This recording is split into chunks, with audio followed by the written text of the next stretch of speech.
sans plus tarder, on va rentrer dans le vif du sujet, notre première table ronde. Emmanuel le disait, on a traversé des épreuves individuellement. Quand on s'est réveillé et qu'on a pu ressortir, on s'est dit qu'il fallait les traverser dorénavant collectivement, imaginer de nouveaux modèles. C'est vrai pour l'ensemble des marchés, c'est particulièrement vrai pour les activités de pleine nature, et le sport et la santé. Le sport-santé, c'est un mot qu'on voyait sur toutes les lèvres ces derniers mois, ces dernières années plutôt. C'était érigé comme un bannière, comme un objectif par le gouvernement, mettre tout le monde en activité de manière à prévenir les différentes maladies. Et malheureusement, les périodes que nous venons de traverser ont chassé le mot sport de nos bouches pour ne garder que le mot santé. Et aujourd'hui, privé des activités de pleine nature, privé des activités sportives, on s'est retrouvé dans des situations, pour beaucoup, où plus de pratiques sportives, une situation d'une société qu'on doit remettre au sport, qui a été privée de clubs, qui a été privée d'activités, et qui a pris peut-être des mauvaises habitudes, beaucoup de stayfication, de rester à la maison dans son canapé, beaucoup de Netflix peut-être aussi, qui nous ont dit c'est peut-être plus facile de rester dans son canapé face à Netflix que de sortir et aller faire une activité, de prendre une licence, d'aller tous les week-ends à la salle ou emmener ses enfants faire du sport. Et aujourd'hui, c'est un vrai enjeu de remettre les gens au sport. Les activités de pleine nature offrent un panel de sports, un niveau d'accessibilité financière qui offre une vraie solution à nos populations pour les remettre en selle, si je puis dire. Et donc, pour cela, on va voir comment, pourquoi, avec qui nous pouvons arriver à finalement remettre les gens à faire du sport dans la nature. Je vais donc demander à me rejoindre sur scène Christelle Gauthier, Delphine Chabert, Robert Lotz, Pascal Papel-Épine et Loïc Chambon, sous vos applaudissements, s'il vous plaît.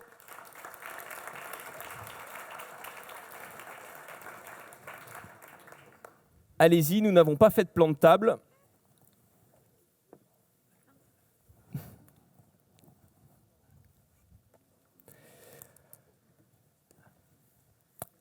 Alors, on va tout de suite démarrer avec vous, Madame Gauthier. Vous êtes chef de projet stratégie sport santé au sein du ministère des Sports. Vous nous faites le privilège d'être là aujourd'hui pour nous présenter un petit peu les enjeux du gouvernement face à une politique sportive, sport santé en tout cas, qu'il faut relancer, face à une population qu'il faut remobiliser.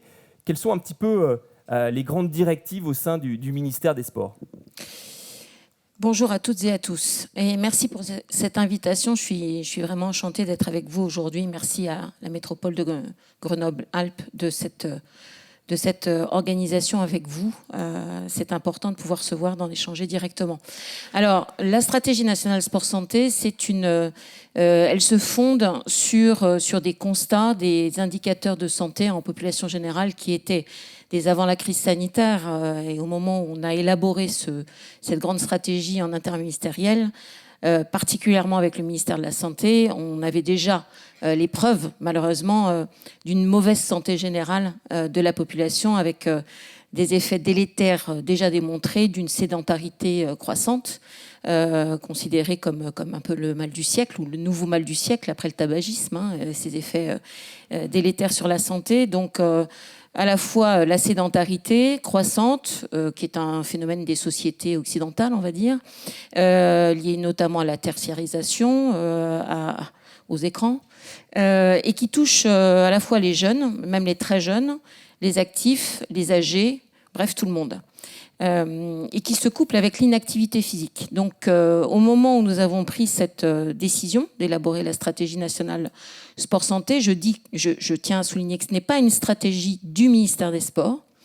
Elle est copilotée par le ministère des Sports et le ministère de la Santé et elle implique véritablement beaucoup de départements ministériels pour assurer, et puis les parties prenantes, les mutuelles, les assureurs, les représentants des professionnels de santé, du sport bien sûr, de l'activité physique adaptée, les collectivités, sans lesquelles on ne fait rien. Je l'ai dit hier et je le réaffirme à chaque fois, il n'y a pas de bonne politique publique élaborée au niveau national si elle ne se co-construit pas avec les acteurs qui participent de sa mise en œuvre. Et donc, on s'y est attaché. Moi, j'y suis extrêmement vigilante, à la fois au moment de l'élaboration et dans le cadre de sa mise en œuvre. Et puis cette stratégie, elle répond aussi à l'engagement, à l'ambition de la France au moment où elle a candidaté, où Paris a candidaté à l'obtention des Jeux, l'organisation des Jeux olympiques et paralympiques de 2024. Donc on est vraiment dans cette trajectoire, c'est une stratégie 2019-2024 qui ambitionne véritablement de mettre les Français qui ne sont pas devenus sédentaires consommateurs de sport avec la crise sanitaire. Hein. Il y avait déjà cela, on est dans un pays qui n'est pas, j'allais dire, très sportif. Évidemment, ça ne concerne aucun d'entre vous ici.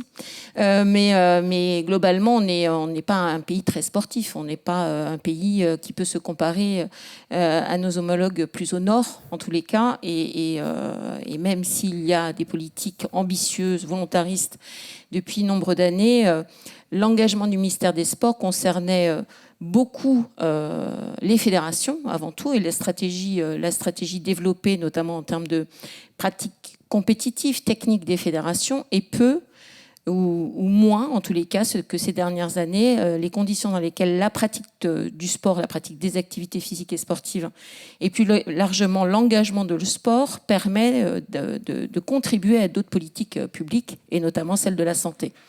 Voilà un petit peu les conditions dans lesquelles cette stratégie nationale s'est élaborée, comment elle se déploie. Elle se déploie sur 4 axes. Le premier qui considère la manière dont les activités physiques et sportives contribuent au bien-être et à la santé des populations, la population française. Aujourd'hui, il faut le savoir, il y a 50% de la population qui est considérée, et c'est de cette année, comme en surpoids ou obèse.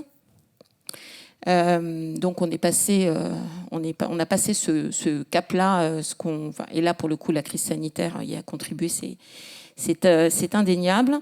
80% des enfants, des jeunes, ne remplissent pas les conditions minimales de pratique d'activité physique et sportive recommandées par l'OMS, soit 1 heure par jour.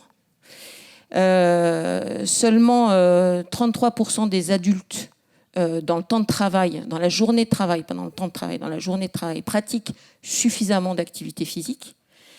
Cela c'est corrélé au temps passé devant les écrans.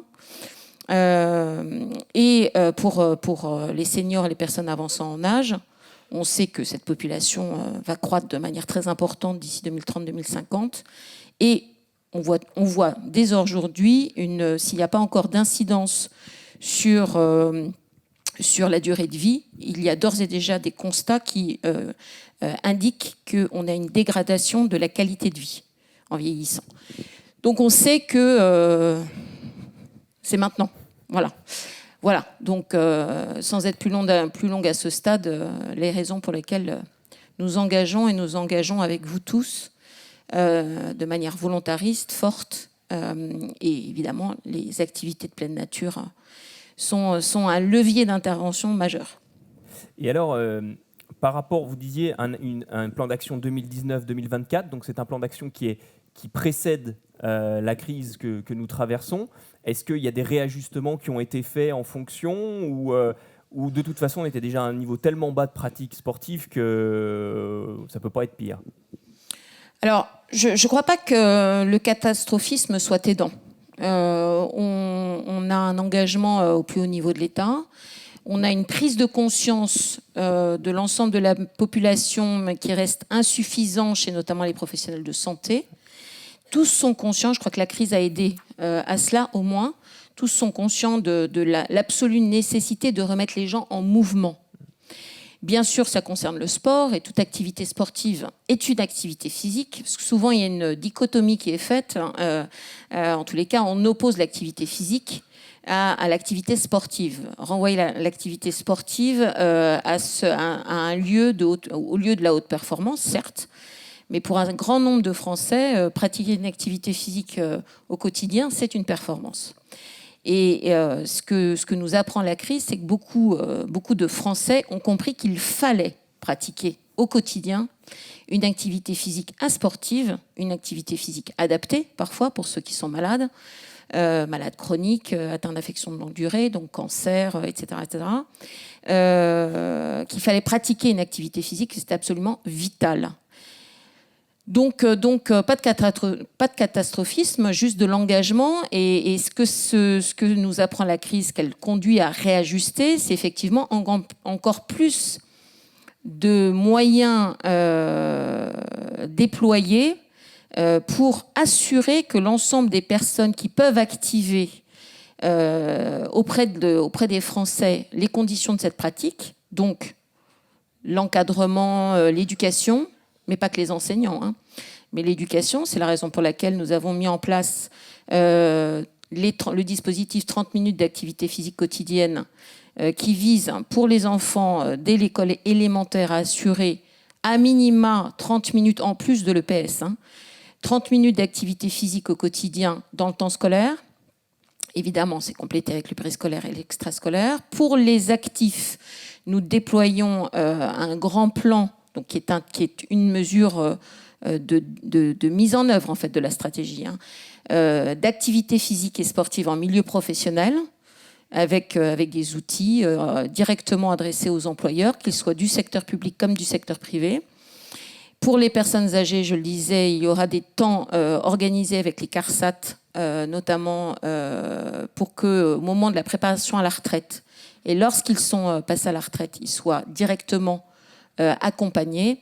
Et puis pour les presque 20 millions de personnes aujourd'hui atteintes de maladies chroniques, un renforcement massif de la formation, notamment des professionnels de soins, de santé plus largement, pour que la recommandation, à chaque fois que vous allez voir votre médecin, que vous verrez votre pharmacien, ce que l'on souhaite, les infirmiers, ce que l'on souhaite, c'est qu'à chaque fois, en même temps qu'on vous dit, qu'on vous pose la question, est-ce que vous fumez, est-ce que vous buvez, est-ce que vous faites du sport ? Est-ce que vous faites du sport systématiquement, qu'il y ait une sensibilisation très tôt, le plus tôt possible, et qu'elle soit pour celles des personnes qui ont développé, parfois en raison de la sédentarité, mais de beaucoup d'autres facteurs, des maladies chroniques, parce que c'est là aussi directement corrélé, qu'il y ait cette prescription d'activité physique adaptée qui conduit à des programmes spécifiques dont on sait qu'ils sont essentiels à la qualité de vie des personnes qui sont traitées de cancer. Donc ça nous a amené, par exemple,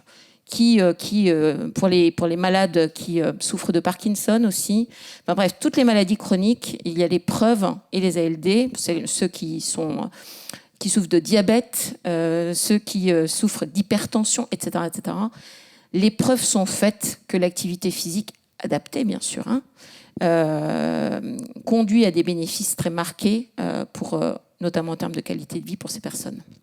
Merci. Alors l'activité physique, c'est bien. L'activité physique à l'extérieur, c'est encore mieux. On va le voir avec Delphine Chabert. Je vais vous donner la petite zapette parce que vous avez quelques éléments à nous montrer. Alors Delphine, je rappelle, vous êtes responsable du pôle outdoor et bien-être thermal à Auvergne-Rhône-Alpes Tourisme, c'est ça ?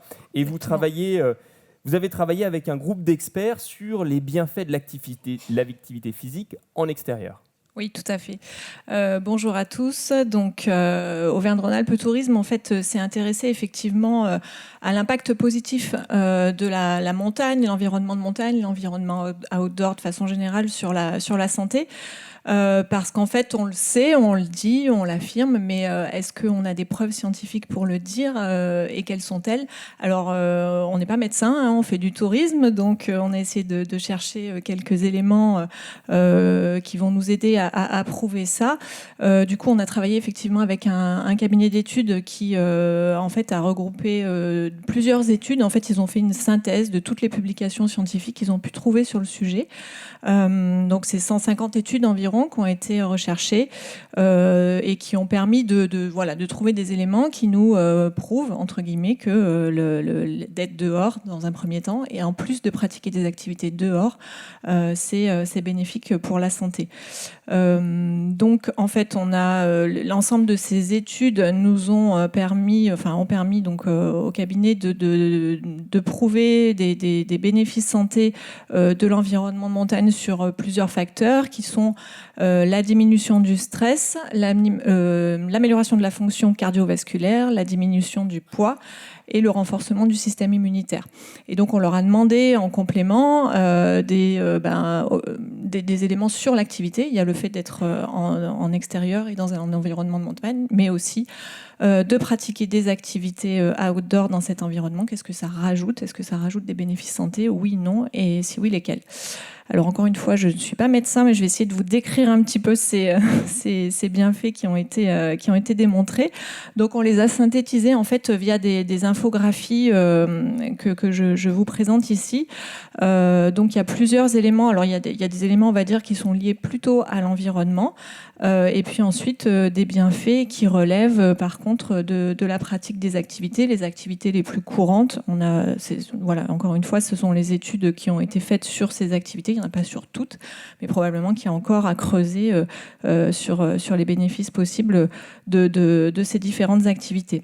Donc si on part un petit peu globalement sur la luminosité, déjà on sait qu'en montagne on a une luminosité qui est plus importante, donc ce qui va permettre en fait de produire de la vitamine D.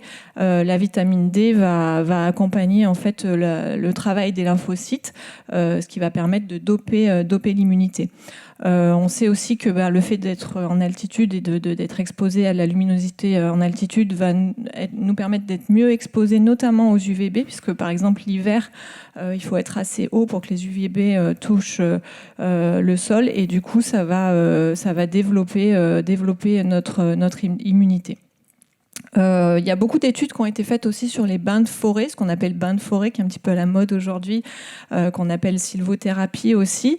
Et en fait, ça a vraiment un effet sur la diminution du cortisol, donc sur le stress, parce que rien que déjà voir et contempler un environnement naturel de forêt va avoir ce bénéfice sur la cortisol et va nous permettre de faire baisser cette hormone du stress en fait et de diminuer le stress. Mais il y a aussi l'inhalation des terpènes en fait, qui sont ce qu'on pourrait appeler un petit peu le microbiote aérien. Alors je m'excuse, je vulgarise certainement un petit peu, donc mais bon, vous me reprendrez.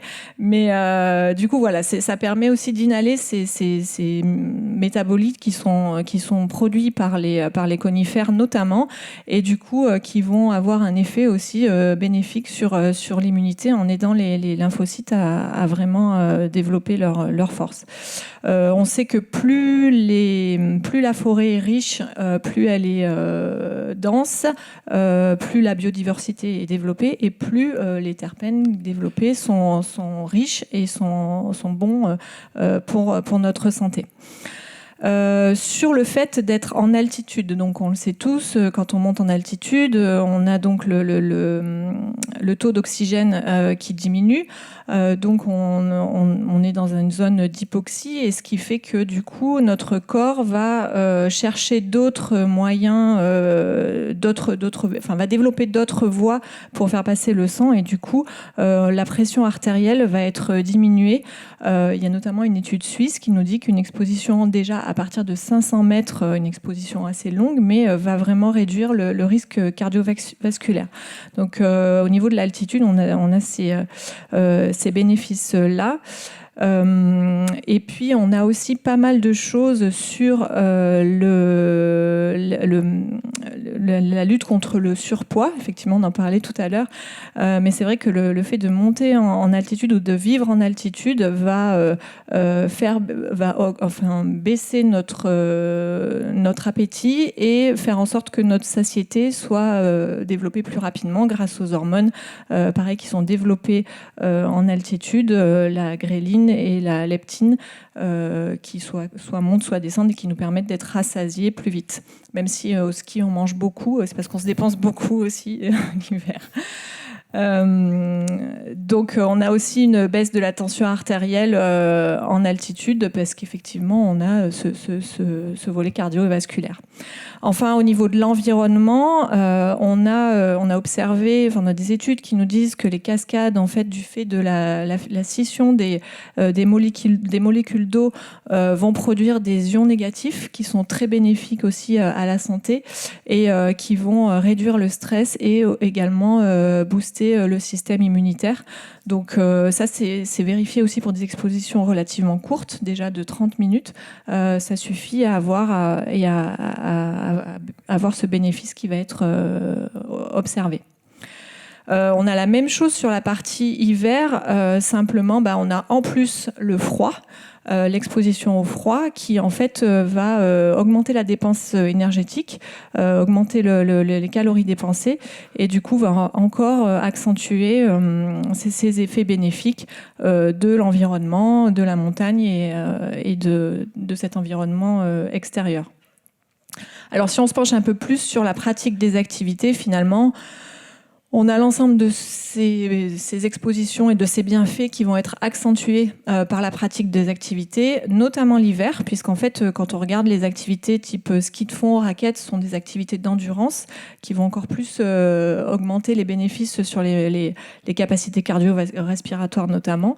On était assez surpris de voir que en fait, la raquette, on a une dépense qui est de 500 kcal par heure, c'est 2 fois plus que la marche. Et c'est vrai que c'est une activité qui est sans impact pour les articulations, qui est douce et qui peut être pratiquée à tout âge. Donc voilà, très bénéfique et notamment effectivement l'hiver. Et puis sur la pratique des activités globalement, donc rando, VTT en montagne, on va être soumis à des terrains qui sont plus ou moins accidentés. Sur le VTT, on va aussi avoir une notion d'engagement, de prise de risque quelquefois, et du coup ce qui va permettre de sécréter des endorphines qui sont en fait les hormones du bien-être et c'est ce qui fait que on est super bien quand on a fait une super rando et notamment en montagne. Voilà l'ensemble de ces éléments. Ce que je voulais vous dire aussi, c'est que si vous voulez plus d'infos sur ces études, enfin sur la compilation de ces études, on a un webinaire vendredi matin qui sera développé sur 1 heure sur l'ensemble de ces bénéfices de 9h à 10h. Et donc les inscriptions, c'est sur notre site pro.auvergne-rhône-alpes-tourisme.com. Voilà. Merci Delphine. Alors, ce qui me marque, c'est que cette étude, ou tout du moins l'agrégation de ces données, a été réalisée par Auvergne-Rhône-Alpes Tourisme et pas Auvergne-Rhône-Alpes Santé, qui n'existe pas à ma connaissance. Ça veut dire quoi? Ça veut dire qu'aujourd'hui, la santé est un vrai argument d'attractivité pour un territoire comme Auvergne-Rhône-Alpes? Alors effectivement, c'est quelque chose que l'on cherche, qu'on a cherché à avoir. On cherche à avoir des preuves en fait de ce qu'on avance entre guillemets quand on prône ou quand on promeut le séjour touristique en montagne. Notamment aussi, c'est l'idée de faire venir des clientèles l'été parce que c'est plus facile l'hiver que l'été de faire venir les clientèles en montagne. Il reste quand même à trouver la façon de le dire, la façon de l'expliquer pour que ce soit digeste et que ce soit entendable et que ça soit fait dans le cadre d'une promotion touristique. Donc c'est quelque chose sur lequel on travaille. On a développé cette année tout un volet de communiqué de presse où on essaie de faire entendre cette petite musique. Ce sont des arguments touristiques effectivement et ce sont des arguments à faire un séjour en montagne, en environnement de montagne, c'est bon pour la santé. Et l'idée, c'est pas juste de se faire du bien à un moment, mais aussi d'apprendre à changer ses habitudes, d'apprendre à mieux pratiquer quotidiennement, etc. Et peut-être que des choses qu'on va mettre en place à l'occasion de son séjour touristique, c'est des choses qu'on peut aussi installer plus souvent. Donc voilà, c'est effectivement des arguments à un séjour en montagne. Merci beaucoup. Alors, on va passer à notre intervenant suivant, le docteur Robert Lotz. Je vous laisse lui passer la petite zapette. Appuyez 2 fois sur le bouton vert et votre nom va apparaître à l'écran. Vous êtes médecin auprès du comité PACA de la Fédération française de randonnée. À la fédération, les enjeux de santé sont pleinement associés aux enjeux d'activité de pleine nature, voire d'activité sportive quand on monte un petit peu en niveau. C'est ça? Tout à fait. Allez-y, allez-y. Je n'ai pas trop l'habitude de parler devant une grande assemblée. Nous non plus. Donc, en effet, la Fédération française de randonnée, grâce à toutes ces activités, a une participation particulière pour la santé en général, puisqu'elle développe des activités santé dans 3 disciplines, dont 2 sont, comment dirais-je, dévolues à la Fédération française de la randonnée, qui est la randonnée, bien sûr, la marche et le longe-côte marche aquatique. Mais ensuite, il y a aussi de la marche nordique santé. Alors, c'est un petit peu plus en terrain varié. Non, nous avons développé ça, et dans notre futur, mais c'était sur la dernière diapo de la présentation, développer bien sûr le sport sur ordonnance, que moi j'aimerais mieux dire sport sur prescription. Voilà, donc en fait les médecins ont tout le temps prôné l'activité physique, mais sans l'écrire. C'est que la loi de modernisation de la santé de 2016 qui a introduit fixé ça comme une possibilité, alors qu'on l'utilisait, enfin en tout cas pour les médecins qui étaient intéressés à ça depuis très très longtemps. Et ensuite, de la dernière partie de ma carrière, j'étais gériatre. Et donc là aussi, les thérapeutiques non médicamenteuses, dont l'activité physique, fait partie de l'amélioration de la santé de nos plus anciens. Au niveau de la fédération, alors comment ça se matérialise? Je crois que vous êtes venu avec quelques éléments. Oui. Allez-y, Si je peux me permettre, je vais présenter la fédération. Oui, voilà, c'est aussi, comme vous voyez, près de 240 000, plus de 240 000 licenciés, avec une bonne proportion de dames. Et bien sûr, là aussi, c'est une préoccupation de santé publique de faire bouger les femmes quand on voit leurs activités quotidiennes, leur travail, bien sûr, mais aussi le travail à la maison. Les enfants, ça ne leur laisse pas beaucoup de temps pour pratiquer une activité. Il y a aussi plus de 3400 clubs affiliés, et là aussi, il y a à peu près une soixantaine de licenciés par club. Et nous avons aussi 12 500 animateurs des 3 disciplines dont je vous ai indiqué. Et c'est aussi, pour certains disent, c'est plus que des animateurs, c'est souvent des moniteurs, puisqu'ils montrent le bon geste. Là aussi, on prépare notre stade. Alors, notre stade, c'est tout simplement des 8000 baliseurs et collecteurs bénévoles qui tracent les sentiers, vérifient la bonne sécurité des sentiers, et aussi font des conventions avec les propriétaires, parce que n'importe où nous marchons chez quelqu'un, que ce soit l'État, les collectivités locales, mais aussi les privés. Et donc, quand vous êtes sur un sentier balisé, vous êtes sûr que l'autorisation de passer est acquise. Donc, vous voyez, il y a près de 190 000 km de sentiers balisés, dont 96 500 de GR et de GR de pays, qui permettent de faire de l'itinérance, c'est-à-dire de passer d'un point à l'autre, et en profitant de l'accueil touristique dans les refuges, dans les chambres d'hôtes, etc. Et puis, pour bien sûr documenter tout ça, 225 topoguides. On pratique beaucoup de choses, je vous l'ai dit, la randonnée pédestre, le longe-côte, la marche aquatique ou marche aquatique, la marche nordique, la raquette à neige, le rando challenge et l'audax. L'audax, c'est de la marche à allure régulière pendant 25, 50, jusqu'à 250 km. Donc, c'est vraiment du sport. Bien sûr, je vous l'ai dit tout à l'heure, on fait de la rando santé, du longe-côte santé, de la marche nordique santé, avec 1800 animateurs formés et 420 clubs labellisés Fédération française de randonnée, labellisés santé. Bien sûr, L'avenir, c'est le sport sur prescription et la lutte contre la sédentarité, qui est la 4e cause de mortalité dans le monde.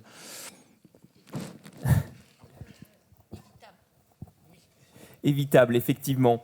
Vous l'évoquiez, la fédération aujourd'hui, alors on verra tout à l'heure le rôle des accompagnateurs, par exemple les professionnels qui peuvent accompagner les gens sur les sentiers. Il y a aussi la marche spontanée, mais il y a un vrai rôle de la fédération pour faire bouger les 70 millions de Français au quotidien. Christelle Gauthier le disait, aujourd'hui 80% des enfants ne font pas de sport, 50%... Allez-y. J'ai dit que 80% des enfants ne pratiquent pas le minimum d'activité physique dans la journée recommandé par l'OMS. 1 heure. 1 heure. Pourtant, quand je vois mes enfants courir, j'ai l'impression qu'ils... S'ils courent 5 minutes, c'est les 5 minutes que vous voyez, mais c'est tout. Donc, effectivement, il y a quand même besoin de mettre les gens en marche, de les faire randonner et de leur apporter un certain nombre de solutions. La fédération peut y aider, entre autres avec une relative accessibilité de cette pratique. Tout à fait. Les tarifs de pratique dans notre fédération sont assez faibles. 29 € la licence et 35 € en moyenne l'adhésion à un club. Et après, il ne vous reste plus qu'à vous équiper, une bonne paire de chaussures, des vêtements adaptés à la saison, et puis éventuellement le covoiturage qui a un peu cessé avec le Covid et qui va bien sûr, j'espère, reprendre. Aujourd'hui, dans les clubs sportifs souffrent énormément, ou ont souffert et continuent de souffrir en matière de nombre d'adhérents. C'est-à-dire que les gens ne reviennent pas nécessairement dans les clubs pour des raisons économiques, pour des raisons d'habitude. Ils ont pris l'habitude de ne plus forcément faire l'effort d'aller faire du sport le soir, les week-ends. Est-ce que c'est le même phénomène que vous percevez au niveau de la fédération ? Certes, nous avons perdu globalement 17% de nos adhérents en 2020, mais par rapport à d'autres fédérations, on peut être moins triste. Le Covid a fait que les gens ont eu envie de sortir de chez eux, et on leur a interdit de se réunir. Donc au moins, ils ont sorti le chien. Ça, c'est pour pouvoir sortir plusieurs fois par jour.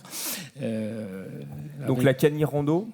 Pardon ? La Cani Rando. Voilà, la Cani Rando existe aussi, et c'est vrai que se faire un petit peu aider par un chien, j'ai essayé une fois en raquette, c'est pas désagréable. Et aujourd'hui, est-ce que vous voyez une évolution dans la typologie des adhérents ? Est-ce que les adhérents adhèrent à la fédération parce qu'il y a une volonté d'être accompagnés ou d'être un petit peu boostés, de dire tiens, tous les samedis on a une rando de prévue ou tous les mercredis ? Certes, l'avantage de la rando en général et dans un club, c'est que c'est une équipe, c'est un groupe convivial où on change assez souvent de participants. C'est pas comme une équipe sportive de rugby, de foot où on est pratiquement les mêmes, classés par âge. Là, il y a un mélange des genres. Les grands-parents amènent leurs petits-enfants. Donc tout ça est une bonne incitation à participer. Moi je dis c'est surtout l'effet convivial des clubs qui existe dans d'autres sports bien sûr, qui fait qu'on a du monde qui vient avec nous. Il est pas temps, il faut bien sûr sortir, guider les gens pour faire des randonnées en toute sécurité, mais il faut aussi animer ces randonnées avec des explications de paysages, des explications géologiques, des explications historiques, et la Fédération française aussi, avec l'ensemble de ces clubs, fait aussi toutes ces activités, y compris un petit peu de tourisme quelquefois, avec des voyages que les clubs ou les comités organisent. Alors, à vos côtés, pour faire bouger les Français et les pratiquants de manière générale, on a aussi les acteurs professionnels, vous l'évoquiez, qui sont sur le terrain, qui sont aussi dans cet accompagnement, donner un but à la randonnée. Et on a avec nous aujourd'hui le président délégué de l'association des accompagnateurs en montagne, Pascal Papalépine. Merci d'être avec nous. Alors, Concrètement, dans vos métiers, comment ça se passe? On a effectivement évoqué le fait qu'il y avait de plus en plus de monde dehors. Est-ce qu'ils souhaitent être accompagnés? Est-ce qu'il y a des enjeux de santé derrière les accompagnements? Et comment évoluent un petit peu les attentes des clientèles? Bonjour à tous. Donc, pour présenter un petit peu l'association, les AEM, ce sont 2500 professionnels titulaires d'un diplôme d'état d'éducateur sportif avec l'option alpinisme, qui sont capables de proposer de la rando, de la marche nordique, du trail, de la raquette, un petit peu toutes ces activités qui se déroulent en montagne. Donc, au niveau des chiffres par rapport aux années de référence 2018-2019, on n'a pas remarqué une hausse en termes d'activité. Alors, on a des nouveaux pratiquants, nouvelles clientèles. Alors, moi, j'aime pas dire nouveaux pratiquants. On a des pratiquants, certes, qu'on n'avait pas les années précédentes, parce que du fait de la saison d'hiver dernière, avec la fermeture des remontées mécaniques, on s'est retrouvé avec toute une population que je qualifierais de skieurs qui sont venus découvrir la raquette, la marche nordique ou la rando sur les secteurs où il n'y avait pas de neige. Alors, on a remarqué effectivement sur la santé de ces publics. Alors, ce qui était chouette à l'annonce du premier confinement, c'est que les Français étaient devenus sportifs, quoi. Ils avaient tous envie de courir.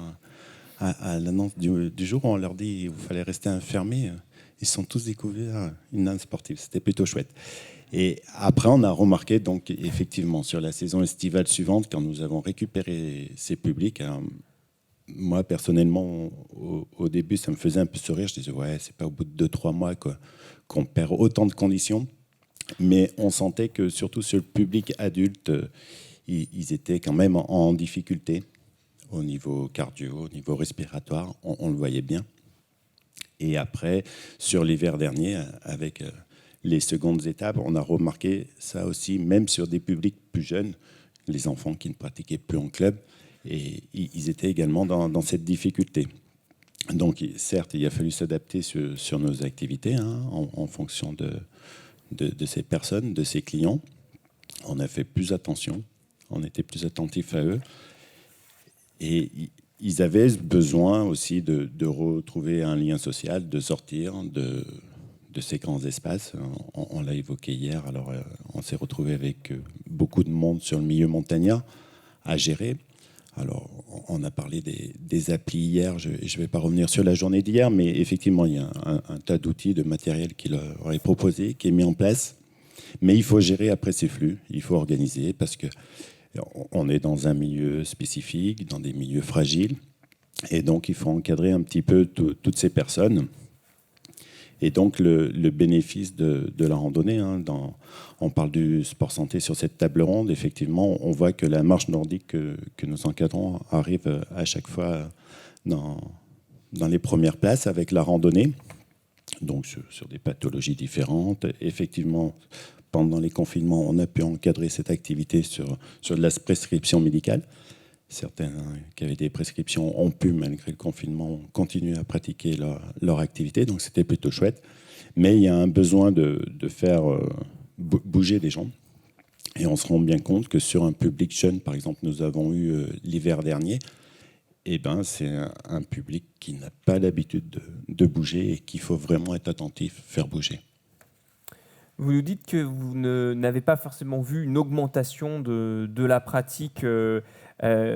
Pourtant, on l'a vu dans les espaces de pleine nature, il y a quand même une augmentation de la fréquentation, ce sera un peu l'enjeu du débat tout à l'heure, mais ça veut dire qu'ils ne sont pas, tous ces gens qui sont allés dehors ne se sont pas nécessairement tournés vers des accompagnateurs, n'ont pas cherché à être encadrés, alors que pour peut-être certains, c'était une activité nouvelle. Alors effectivement, pour certains, c'était une activité nouvelle. Alors, je ne mets pas la faute sur les offices de tourisme ou les services publics, mais on a accueilli ces publics. Nous, la profession, on est peu connus, on n'a pas communiqué aussi, c'est de notre faute, il ne faut pas remettre aussi la faute tout le temps sur les autres.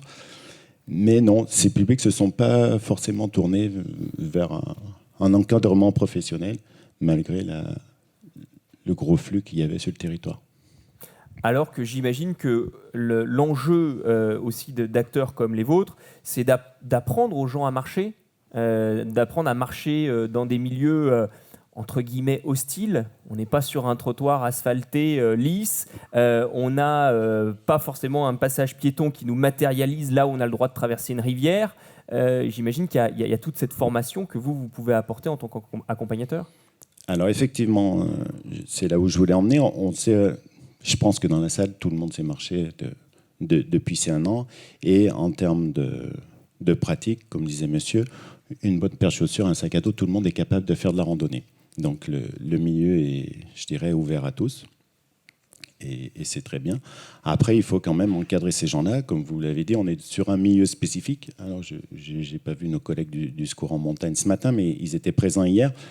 Et donc, on s'est retrouvé un petit peu avec tout et n'importe quoi sur ce milieu montagnard. Des gens qu'il a fallu aller chercher en hélico, parce que, je sais pas, ils ont suivi le chien qui était sorti du sentier, ou qui se font prendre par la nuit. Donc, effectivement, ce qu'il faut faire attention, et un petit parallèle aussi avec la raquette à neige, il y a des itinéraires de balisés, ces pratiques sont bien mises en avant. Alors moi, ce que je dis toujours sur mon secteur, sur mon territoire, qui n'est pas très loin de Grenoble, l'été, on se perd en montagne. Si la nuit est sympa, ça fait une bonne expérience.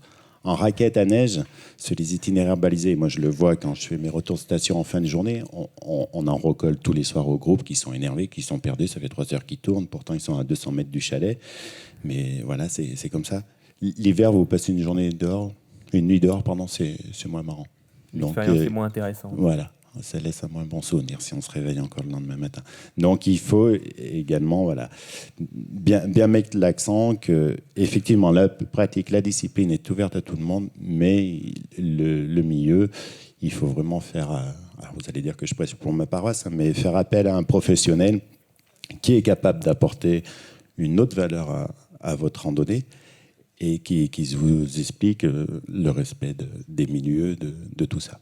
Et d'un point de vue de la santé, il y a aussi, parce que bon, comme on disait, c'est facile de marcher, mais il faut quand même une condition sportive. Vous le disiez, tout le monde ne l'a plus nécessairement, et l'a peut-être moins qu'avant. Est-ce qu'il y a aussi cette éducation à dire, connaissez vos limites en matière de marche, parce qu'on pense que marcher c'est facile et qu'on peut marcher pendant des heures, même pendant toute la nuit pour retrouver son chemin, alors que non, il y a un moment, on a des limites aussi. Effectivement, on a des limites, il faut se connaître. Nous, en tant que professionnels, on est là pour apporter quelques conseils techniques également aussi. D'ailleurs, nous, durant la formation, nos stagiaires ont une unité de formation dédiée à cela, sur la physiologie, la santé, tout ça. Et donc, on est très attentif là-dessus, ce qui fait partie de notre métier. Merci beaucoup. On va revenir avec quelques questions. On parle de l'enjeu de faire marcher, courir, pédaler les gens, etc. Il y a un enjeu physique, il y a aussi des enjeux mentaux, sociétaux. Et pour aborder ça, je voudrais passer la parole à Pierre-Loïc Chambon. Vous êtes responsable du programme Jeunes en montagne pour la ville de Grenoble. Vous travaillez depuis 17 ans à la ville et entre autres sur les quartiers prioritaires. Vous avez travaillé à la direction de la mission montagne. Et aujourd'hui, votre rôle, c'est d'emmener des jeunes en montagne qui n'ont pas forcément l'habitude d'y aller ou qui n'iront pas spontanément alors qu'elles sont juste au-dessus d'eux. Oui, effectivement, ce qui est très frappant, du coup, à la ville de Grenoble, on a développé le programme Jeunes et familles en montagne parce qu'on s'est rendu compte qu'il y avait un déterminisme sociologique très fort sur ces activités outdoor qui sont accessibles, on peut aller randonner, mais quand dans la famille, on n'a pas cette culture-là, on n'a pas cette pratique-là, on se rend compte aussi que dans nos quartiers, parfois, l'image de la montagne est très négative. On fait attention à ça, parce qu'à la mission montagne, si on travaille à la mission montagne, c'est qu'on aime ça. Mais par exemple, on s'est rendu compte que quand, avec les maisons des habitants de Grenoble, on proposait une sortie montagne, il n'y avait pas d'inscription. Et si on proposait une sortie fraîcheur ou nature, là, il y avait des gens qui venaient, parce qu'aussi, les gens qui ne pratiquent pas la montagne en ont parfois une vision liée parce qu'aux médias locaux, on parle avant tout des accidents. Et en particulier, nous, on avait un enjeu fort de pouvoir convaincre, parfois on doit convaincre les familles d'accepter que les jeunes viennent avec nous dans le programme Jeunes en montagne. Alors qu'on est effectivement très à cheval sur l'encadrement, il y a toujours de l'encadrement professionnel, on choisit des parcours adaptés, on fait très attention évidemment aux questions de sécurité, mais on s'est rendu compte que la question culturelle était forte. C'est pour ça qu'on travaille en particulier sur des temps forts dans les quartiers prioritaires pour communiquer sur le programme Jeunes en montagne. On a développé aussi le programme Famille en montagne en partenariat avec les centres sociaux grenoblois pour que les familles puissent voir qu'on peut passer une journée dans la montagne à Fleurs, enfin, au milieu de la forêt, qu'on peut faire du land art, qu'on peut faire la sieste, qu'on peut voilà, et du coup avoir une vision de la montagne peut-être moins élitiste et moins impressionnante que celle que le milieu de la montagne a parfois montré à travers des films d'exploits ou des choses comme ça. Et d'ailleurs, c'est marrant parce que donc, on organise aussi les rencontres Ciné-Montagne là, qui sont bientôt du 2 au 6 novembre. Et la billetterie des rencontres Ciné-Montagne sert à financer le programme Jeunes en montagne, côté ville de Grenoble. Mais du coup, cet accès à Oui, tous... vous pouvez l'applaudir.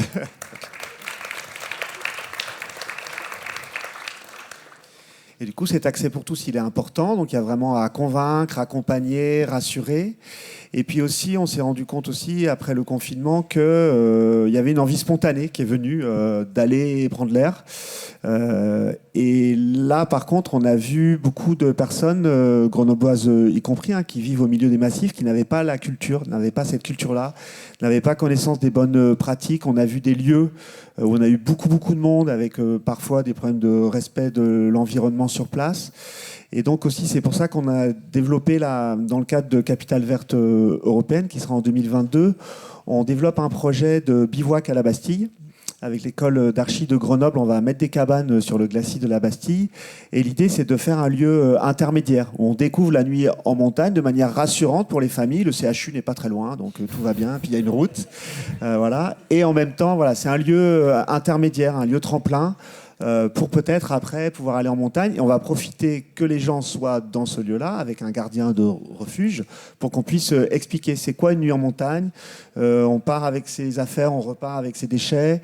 Il y a un point d'eau, on doit s'organiser, on faut être attentif au bruit, au respect de l'environnement. Et ça va être aussi pour nous une manière de faire passer des messages. Donc je crois qu'il y a vraiment l'enjeu de l'accès pour tous et l'enjeu éducatif qui sont vraiment les deux enjeux importants.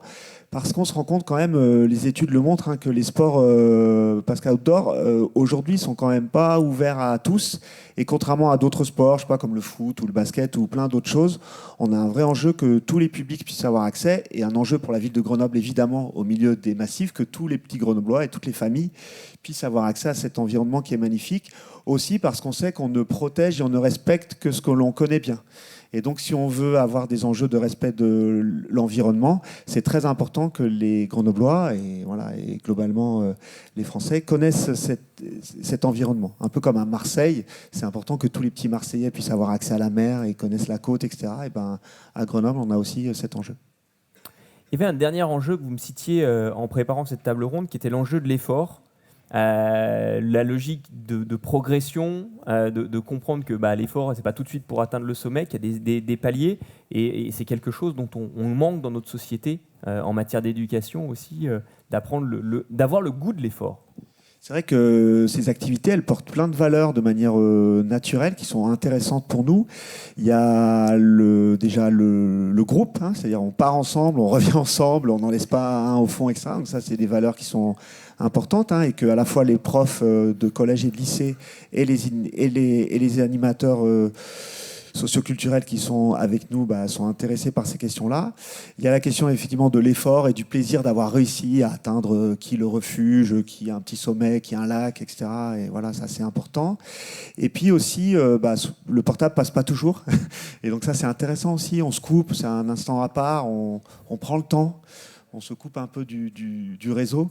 Et voilà. Et ça aussi, donc c'est vrai que l'activité outdoor, d'un point de vue éducatif, elle est vraiment extrêmement intéressante. Et c'est pour ça qu'on a aujourd'hui les 17 structures socioculturelles de la ville de Grenoble, parce que c'est des associations qui portent ça sur Grenoble, sont embarquées avec nous dans ce programme. Et je pense qu'elles y trouvent aussi leur compte d'un point de vue éducatif. Merci beaucoup. Je ne sais pas s'il y avait quelques questions du côté de la salle. Oui. Allez-y. J'ai personne pour un micro. mais parlez fort. Ok, du coup j'enlève le masque. Emmanuel Buchou, je me présente rapidement, je suis conseiller technique sportif placé auprès de la Fédération française handisport. Il se trouve que je suis aussi accompagnateur en montagne et moniteur VTT de formation. Donc un peu multicasquette, voilà, on brasse large, le signe de Christelle Gauthier. Voilà, un large panel. Juste un point d'attention, je suis un peu le petit caillou sur l'assise du fauteuil. Pour ne pas risquer l'escarre, il faut y faire attention. On ne voudrait pas laisser de côté les publics en situation de handicap, notamment en situation de handicap moteur et ou sensoriel. C'est la Fédération du sport. Il se trouve qu'à la Fédération française de handisport, je suis référent sport de nature et je suis directeur sportif de la commission randonnée. Donc ce qui se dit là, j'abonde. L'objectif de la Fédé handisport, c'est d'accompagner les fédérations, amis, homologues et aussi les collectivités sur comment rendre accessible sans dénaturer.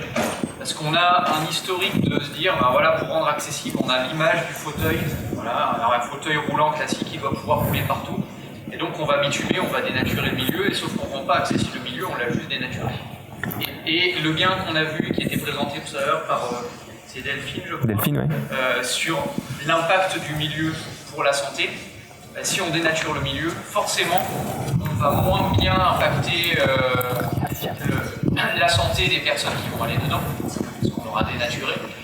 On a des solutions qui sont techniques, qui sont d'accompagnement, des formations qui permettent d'aller sur rendre accessible son dénaturé avec des matériels. Et en général, si on prend un bilan financier, un business plan sur 10 ans, ça coûte moins cher d'être sur ces solutions-là que d'être sur un aménagement qui rendra accessible un petit lieu, peut-être 500 mètres pour aller à un point de vue, alors que là on s'ouvre sur un champ plus large. Et sur ce qui viendra après, vous dire qu'il y a un travail qui a été fait sur le trail notamment, avec la société Rossignol. C'est eux qui nous ont contactés, donc c'est avec eux qu'on a travaillé, dans le cadre d'un programme pour rendre accessible par plus d'informations.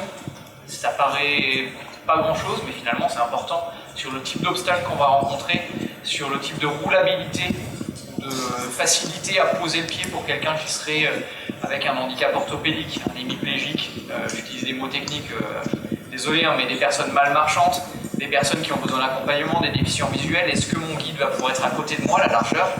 Est-ce qu'il est obligé d'être devant? S'il est devant, c'est pas le même guidage, ce ne sera pas la même vitesse de progression, etc. Donc ces éléments-là vont favoriser aussi l'accessibilité. Et puis des infos sur le matériel qui sera disponible, parfois auprès d'offices de tourisme, ou bien de collectivités qui font cet investissement. Merci pour vos questions et votre témoignage. Je crois qu'il y a des réactions ici. Petite réaction, oui. D'abord, oui, je vais dire tu, hein, puisqu'on est entre collègues et avec vous tous. Oui, tu as raison. Toutes les politiques publiques, nous veillons à ce qu'elles soient absolument inclusives. Alors, au-delà de l'intention, il faut le rendre concret. Dans le cadre des activités de pleine nature, et puisqu'on a dit tout le monde sait marcher, je ne suis pas tout à fait sûre que tout le monde sache marcher. Je ne suis pas tout à fait sûre aujourd'hui que tout le monde sache l'importance de ses pieds. Il y a d'ailleurs, je vous renvoie à une publicité absolument géniale qui a été élaborée par la ville de Bruxelles sur les pieds et dont on s'est beaucoup inspiré pour mettre en place ce futur plan marche, cette feuille de route marche. Ou marchabilité, ou j'aime pas trop le terme déambulation, donc on va pas entreprendre ce mot-là, mais en tous les cas, c'est un des volets de déclinaison extrêmement concret qu'on est en train de travailler avec le ministère de la Transition écologique, notamment des transports, en écho au plan vélo, dont un volet 2 sera mis en place à partir de l'année prochaine, vraisemblablement 2023 au plus tard. Et donc cet engagement vers une pratique pour tous, une pratique d'activité physique et sportive pour tous à finalité touristique, parce qu'elle est reliée à l'attractivité des territoires et on a le droit de parler d'économie. C'est la raison pour laquelle on s'engage dans le cadre du volet santé, dans le plan de reconquête et transformation du tourisme qui sera présenté sous l'égide du président de la République le 4 novembre prochain. On a cet engagement vers, avec les collègues de la santé et du handicap, le SEPH, vers les personnes en situation de handicap et notamment sur les activités de marche. Les activités de marche, eh bien, elles sont de moins en moins pratiquées. On peut s'en étonner, mais ramener les gens, embarquer, comme tu l'as dit, embarquer les gens les collectivités, les prescripteurs, les employeurs à retrouver le sens de l'activité physique, parce que c'est vital, ça passe par retrouver le sens de la marche. Et donc, c'est l'action que nous engageons là en interministériel avec les associations et collectivités pour qu'on déploie cela à partir de 2022-2023. Avec vous, donc. Merci. Est-ce que vous vouliez ajouter quelque chose au niveau des actions qui sont menées ? C'est quelque chose qui est bien intégré, en tout cas, et que vous avez bien en tête si ce n'est pas encore mis en œuvre. Est-ce qu'il y avait d'autres questions ? Oui. Anne, si.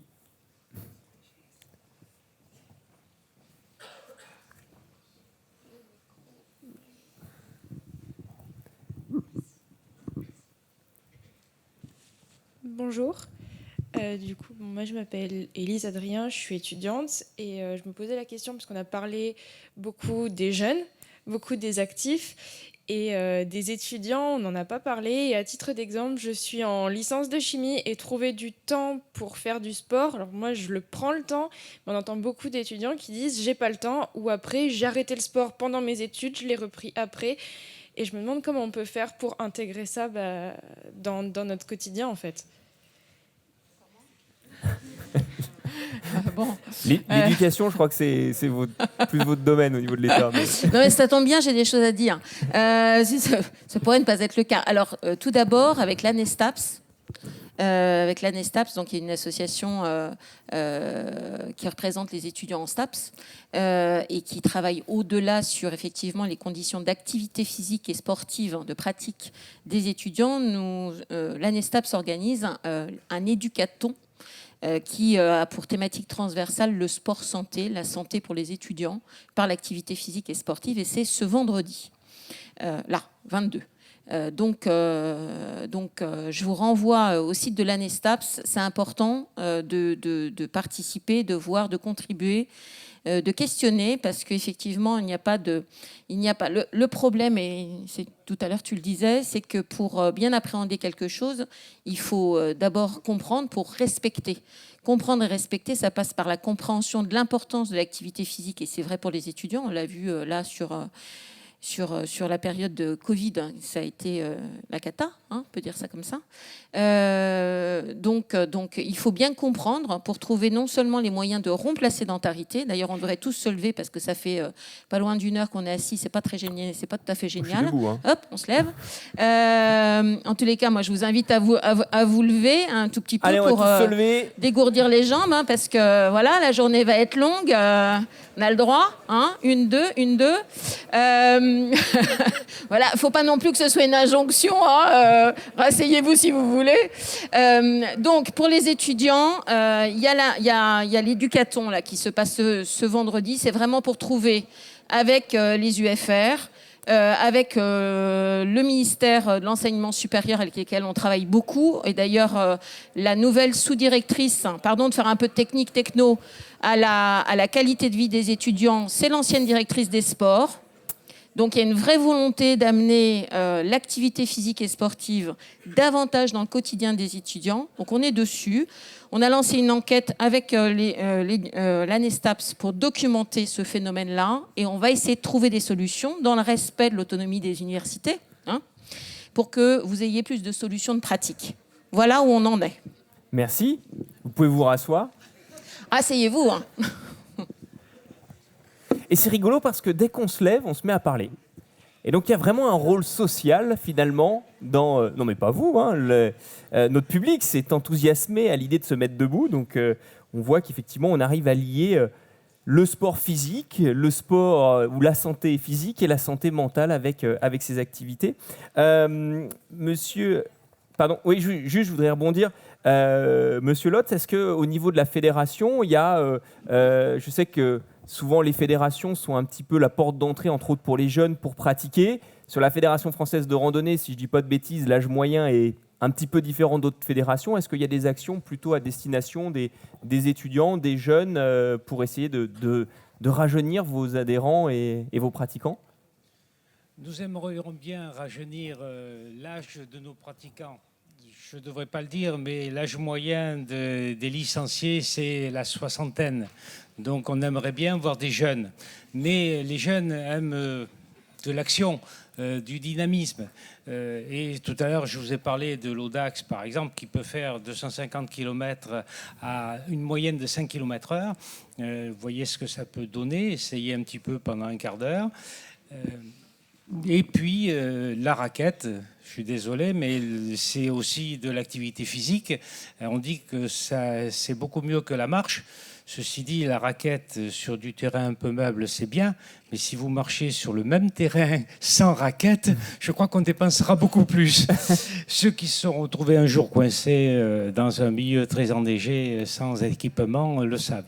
Non, on aimerait bien favoriser tout ça, mais le temps de déplacement dans nos activités fait que ça freine un petit peu la participation, sauf pour une discipline qu'on peut pratiquer pendant 1 heure, par exemple, la marche nordique, c'est très dynamique. C'est avec 1 heure, on a rempli notre quota.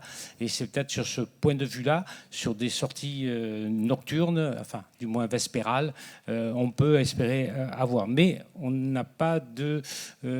pour les étudiants, en tout cas. Par contre, pour ce qui est des scolaires et des lycéens, on a la section un sentier, une école, qui est tout simplement des partenariats avec les enseignants pour que ça rentre dans leur plan pédagogique de créer et d'aménager un sentier. Alors là, c'est un peu lourd, créer et aménager un sentier.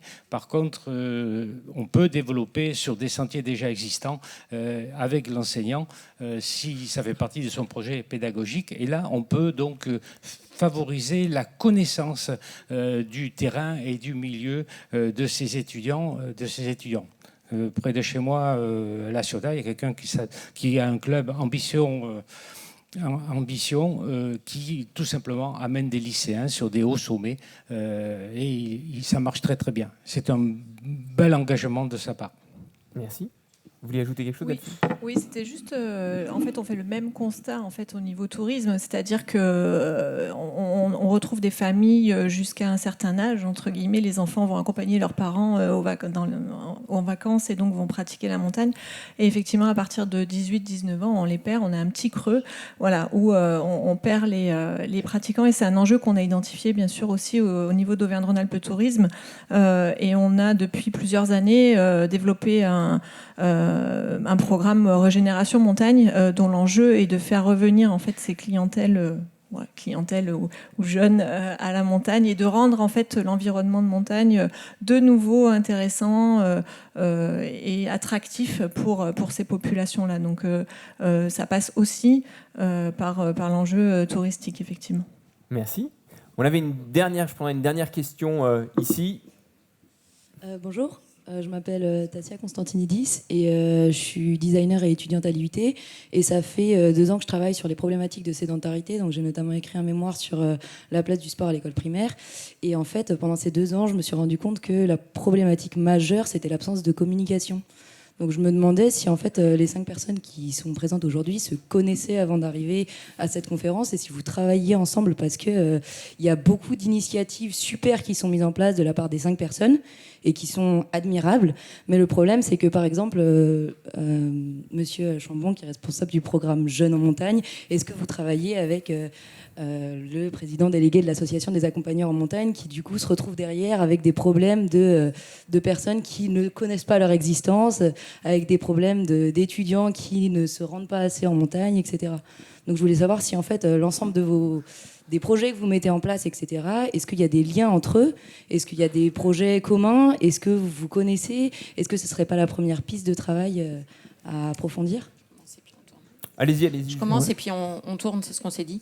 Alors, ce que tu dis, ce que vous dites, pardon, c'est pas de la condescendance de tutoyer, c'est juste que je ne sais pas m'empêcher de faire autrement. C'est absolument vrai. Il y a un besoin plus fort de communication, même si la communication seule ne résout rien ou pas grand-chose. La communication, elle est importante à partir du moment où elle est couplée, conjuguée à d'autres actions de déploiement, notamment sur le terrain et par les acteurs de terrain.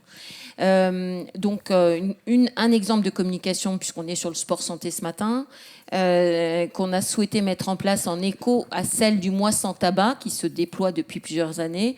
C'est le mois de l'activité physique et sportive. On l'a engagé cette année, plan de communication gouvernemental. Au mois de septembre, c'est trop bon de faire du sport. C'était la première. Ça s'est décidé un peu rapidement, honnêtement, parce qu'on ne savait pas si on pourrait le faire après les épisodes Covid. Mais cette action de communication qui va durer 1 mois chaque année, donc c'était la première année, ça va se réitérer 2022, 2023, 2024 au moins. Et puis on fera un point, on verra après. Cette action de communication, elle doit se mener, se conduire avec les territoires, avec les acteurs. Donc ce qui est prévu pour l'année prochaine, c'est qu'on le fasse effectivement avec les acteurs de terrain, les professionnels, les termes, très important les termes, dans le volet santé, mais pas que, et les universités et les acteurs de l'enseignement supérieur seront aussi associés. Mais tu as raison, enfin moi, à titre personnel, bien sûr, je travaille au quotidien avec les fédérations, et notamment avec les fédérations françaises de randonnée, avec un certain nombre d'acteurs, mais là on ne se connaissait pas, mais les acteurs grenoblois, j'ai la grande chance d'en connaître d'autres, et donc je sais qu'à Grenoble et à Grenoble Métropole, on va se revoir. Loïc, vous vouliez aussi rebondir là-dessus ? Oui, effectivement, c'est un enjeu important qu'on soit en connexion les uns avec les autres. Alors, les échelles ne sont pas toujours les mêmes, mais à l'échelle locale, évidemment qu'on est connecté aux professionnels. C'est des accompagnateurs en montagne du bureau des guides de Grenoble et aussi celui du Mont-Aiguille qui travaillent avec nous. On est très en lien aussi avec l'Office de tourisme, la mission montagne globalement, parce qu'on anime la maison de la montagne. Donc, tu as raison, ces connexions-là, elles sont vraiment importantes et on essaye de les faire vivre. Du coup, nous, plutôt à l'échelle locale, et puis aussi que les grandes fédés à l'échelle nationale avec les ministères travaillent ensemble. Et effectivement, c'est une clé qu'on a bien identifiée et qu'on essaye de travailler. Merci. Je vous propose qu'on s'en arrête là, le temps filant très vite. Bien sûr, vous pourrez les croiser au moment du déjeuner et continuer à échanger. Je vous propose qu'on les laisse et qu'on les applaudisse le temps qu'ils retournent à leur siège. Merci.